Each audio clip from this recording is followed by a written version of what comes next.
la posture de l'opposition, particulièrement Benno Bokk Yaakaar, qui semblait être en position de force. Gis nañu ci plénière bi la dernière fois. Lors du vote de rejet, on va dire, du projet de loi bi nga xam ne mooy supprimer la HCCT et le CESE. ñu gis ne l'opposition était en position de force moo doon dominer pratiquement au sein de l'Assemblée nationale. Tey lan mooy nekk posture am.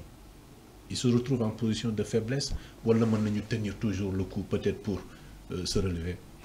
Non, l'opposition parlementaire n'a plus d'avenir parce qu'on s'achemine vers la dissolution de l'Assemblée. Ça, c'est un. Deux, elle n'est pas si majoritaire que ça parce que 80 contre 83.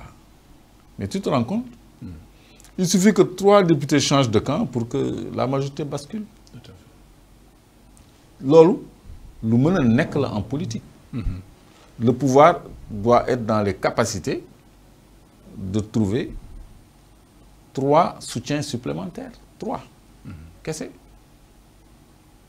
c'est? Et l'enseignement mooy xam nga le groupe parlementaire Yewwi l'intercoalition Yewwi Wallu sax avait éclaté.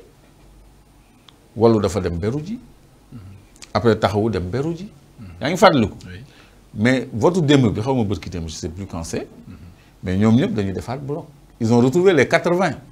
Parce que c'était une promesse électorale pour ñoom ñetti ñëpp pratiquement. Waaw, mais ils n'étaient pas tenus de se solidariser. Parce que j'ai entendu une députée de Taxawu aujourd'hui ici sur ce plateau de T3B critiquer l'action du gouvernement. Traiter à la limite le Premier ministre Ousmane Sonko d'avoir peur de venir à l'Assemblée nationale. Kon kooku politiquement nekkul en phase avec le parti au pouvoir mais voté na pour ce parti au pouvoir ci cas de dissolution yi. Maintenant, tenant compte de ce ballottage-là à l'Assemblée nationale, le président a pris ses responsabilités. Il a donné acte du vote et il a exercé son pouvoir régalien. Parce que ñële élection tegu leen fa c'est des institutions yoo xam ne dañ ko monter comme ça. Le président nomme xaw ma 65% xaw ma 65 postes dans le HCCT quand même. Mais kon li ñu doon waxal le président de la République ne dafa manquer d'élégance, manquer de respect à l'Assemblée nationale comme ni ko le président de l'Assemblée nationale di waxee. ak l'opposition parlementaire est-ce que finalement dëgg la kon puisque saisir de l'Assemblée nationale moo exercer son droit constitutionnel. ba pare amul li mu bëggoon. mais mu user aussi de ses droits constitutionnels également. pour démettre les deux de leurs fonctions. Waaw léegi. manque d'élégance bi est-ce que. li ñu koy waxal mu ngi ci du manque d'élégance c'est-à-dire. dafa user rek ci li ko constitution may ak ci li ko yoon may. Si c'est un poste nominatif. mais le président nomme aux fonctions civiles. et militaires. Oui, on est dans le civil moo tax ma yem foofu. Donc si c'est une fonction nominative. nañu nangu ni président mooy fal mooy folli. folli na. Président institution, ça veut dire que c'était pas une institution qui avait le suffrage du peuple, mais qui est là-bas par décret. Mais da ngay xool CSE Macky Sall jëlewu fa Aminata Tall nommé Mimi Touré. jëlewu ko fa nommé Idrissa Seck. Mais où est le problème? Wala musu fee am après nommé Abdoulaye Daouda Diallo. Personne ne les a élus, ma foi. C'est le décret du président. Mais pourquoi l'action du président de la République Diomaye peut susciter des réactions?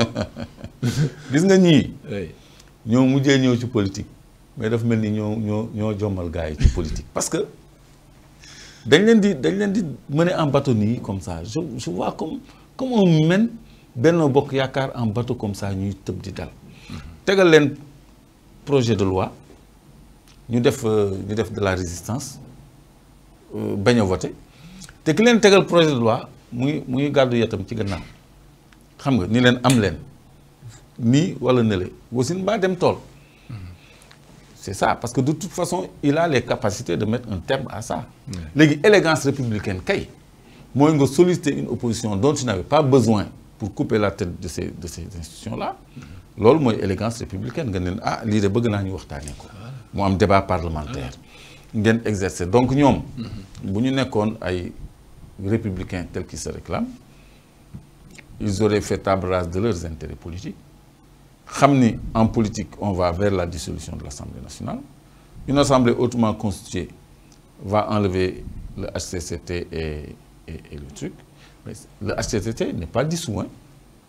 Comme président moi nommé, ce qu'on est nommé ma fa suba, wala mu nommé la fa suba. Voilà. Oui. Mais HCCT c'est une institution constitutionnelle. C'est une institution constitutionnelle. Moo tax dañul. Mënul dañ. Sans passer par mais mën na modifier composition bi par son décret. OK. Mais parce que c'est lui qui nomme les hauts conseillers là-bas. Tout à fait. Alors, mais ñooñu mën na leen dindi ñoom ñëpp teg ku ko neex. Mais Macky Sall il a pas mis Fou Malade.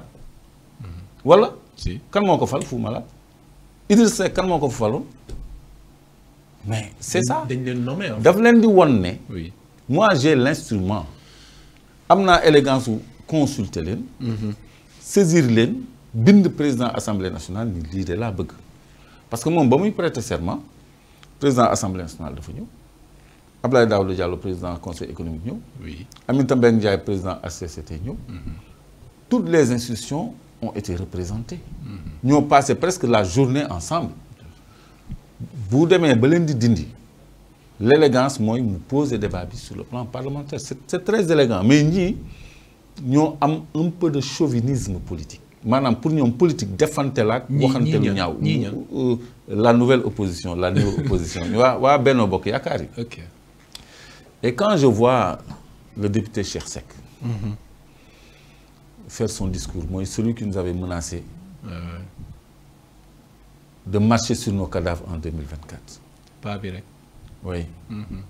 Et il l'a fait. Ils l'ont fait. Ils ont marché sur nos cadavres. Ils ont tué des centaines de gosses. Si je me à l'Assemblée, je me dis que leur heure commence à être dépassée.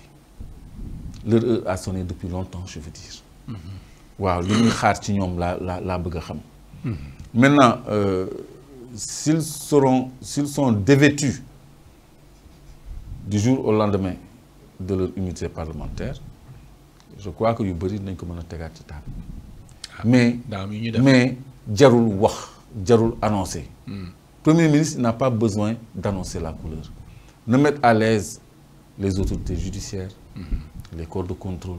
Et protéger certains de ses ministres. Et protéger comment? Certains de ses ministres. Comment protéger? Nous avons par exemple la déclaration qu'il avait faite Grand Théâtre au sujet du ministre de la pour Justice. dire que le ministre de la Justice lui a dit ceci et cela à propos de quelqu'un qu'on aurait arrêté. Ouais, ça c'est mettre mal à l'aise le ministre de la Justice. C'est vrai, j'ai oublié cet épisode. Moi, lui, il est l'État, il est au cœur de l'État. Il doit en être convaincu au point de ne point avoir besoin d'annoncer la couleur. Dafa am yoo xam ne dafa war a bette. Man cette session-là, daf ma bette, je la prends sur le plateau. Oui, mais est-ce que Sonko a une cible dans sa communication? Le peuple sénégalais directement? Non. C'est-à-dire le peuple attend des actes. La communication là, elle est derrière nous. On n'est plus dans l'opposition. On est dans l'action. L'action souffre de discours parfois. Wax mën na gàllankoor jëf. Parce que man tey jii si j'avais quelque chose à me reprocher ma dégg menace boobu mais damay jaar Gambie ni tir wala ma jaar ci fleuve wala ma jaar ci géej ni tir ñu affaire yi jeex na kii wax na nga déglu balaa ngoon balaa fin de journée neen ko xam balaa fin de journée président jël décret dindi HCCT ak enfin à la tête décapité HCCT ak conseil économique social. Après on convoque l'Assemblée.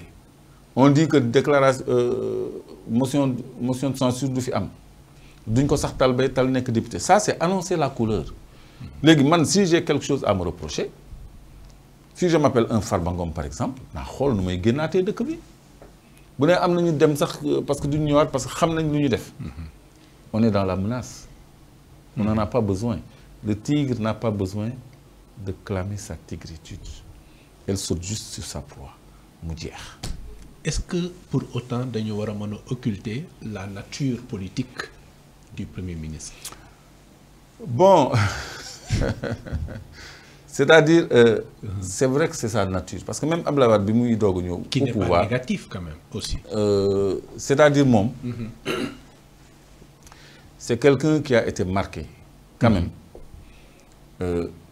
par des années d'adversité et d'acharnement contre sa personne, de lutte, de dénigrement, de tout. Nous ne def nañ ko de persécution politique. Et il a été persécuté. Et c'est compréhensible que dans son attitude, mu am les séquelles de ce combat-là qui est encore en lui. Un politique combatif. Tout le temps. Il l'a obtenu par un combat et il a failli donner sa vie dans ce combat-là. Parce que tollu woon na ci diggante dund ak dee ci combat bi. Tollu woon na foo xam ni deram dañ koo dénigrer di ko wax yu ñaaw. Tollu woon na foo xam ni dañ ko brutaliser toj ay otoom barricade këram en pleine tournée ñu dugal ko ci fourgon blindé photo ay passeport am ay affaires privées mu wesaare ko Anita là qu'on doit régler. ak brimade yu bëri ay militants ñu tëj ñi ñu jàpp rey ñi exilé wu. Ngagne Demba Touré revient d'exil. Khadija Mayekor aussi était parti. Ñeneen aussi était parti. Hein? C'est-à-dire Top et beaucoup de gens. Ousmane Diagne. Parce qu'ils ont préservé. Mais les Hannibal Djim qui sont restés ici. Qu'est-ce qu'on a pu reprocher à Hannibal Djim pour tëj ko ci kaso bi? Parce qu'il fait Copper Express. Collecte de fonds. Mais yeneen chapelle politique yi xamuñu loolu. On prend le pauvre de Copper Express n'a rien à voir. Donc Ousmane Sonko dafa traverser des moments d'adversité de lutte yoo xam ne dafa des ci moom. Donc neuropsychologiquement moom dafa war a réformer waate mindset am xam ni il est maintenant aux affaires. Il est homme d'État. Am na yoo xam ne da cee war a toog. Am na yoo xam ne dafa war a dal tel comme les deux décisions là. dafa war a dal. dafa war a bett ñëpp quoi. dafa war a dérouler. warul annoncer sax di jox nit ñi avantage. Et dans ces communications, cette opposition qui n'a pas de matière, en fait, Premier ministre moo leen di alimenter. Parce que dañuy profiter ci ay erreurs de communication wala ci communication ci contenu communication. Pour avoir des angles d'attaque, pour rebondir, pour critiquer, pour dénigrer. On a eu d'ailleurs la réaction. Bougane, il n'attend que ça. Ñeneen ñoom ñëpp ils n'attendent qu'un faux pas dans la communication, pas dans les actes du Premier ministre, pour en faire chou gras, pour am matière. Donc loolu Premier ministre waru ko maye. dafa war a ni tekk di doxal xam ni nguur la tey. Il doit faire dans la réserve à partir de maintenant. Oui na doxal. soxlawul wax am na yoo xam ne mais doo ko wax sax. waaw tu déroules mu jeex.